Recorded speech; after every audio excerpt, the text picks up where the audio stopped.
And that was all the great big beautiful bill, as I call it, the great big beautiful bill. To me, that's what it is. And a few months ago, you had in your office here Peter Mandelson, the British ambassador. You were shaking hands with him over a trade deal. He's today been forced to resign from the House of Lords, the upper house of the British Parliament, over his links to Jeffrey Epstein. Just wondered if you had any reaction to that, since obviously he was. I didn't know about it, but I really don't know too much about it. I know who he is, but it's too bad.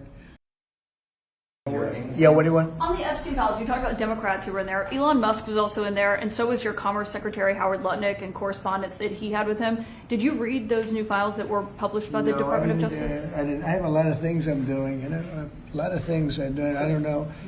You mentioned two names. I'm sure they're fine. I'm sure they're fine. Otherwise, it would have been major headlines. A lot of women who are survivors of Epstein's are unhappy with those redactions that came out. Some of them, entire witness interviews are totally blacked out. Do you think that they should be more transparent? With the fact that they thought they released too much. I heard that, and you tell me something else. No, I think it's really time for the country to get onto something else. Really, now that nothing came out about me, other than it was a conspiracy against me, literally, by Epstein and other people.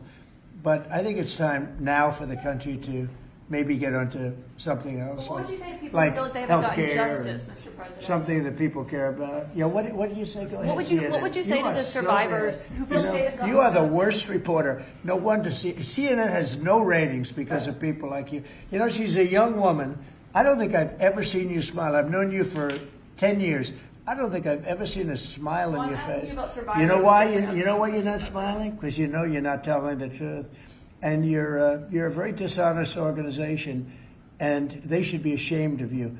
Okay, go ahead. Survivors of a sexual abuser. Healthcare.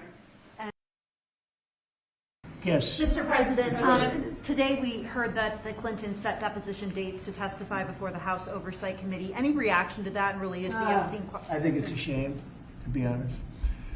I always liked him. Her, yeah. She's a very capable woman. She was better in debating than some of the other people, I will tell you that. She was smart woman. I hate to see it in many ways. I hate to see it. But, then I look at me. They went after me like, they wanted me to go to jail for the rest of my life. Then it turned out I was innocent, very innocent. And so they tried to put me in jail. And I shouldn't feel this way, but I feel badly that they have to go through that.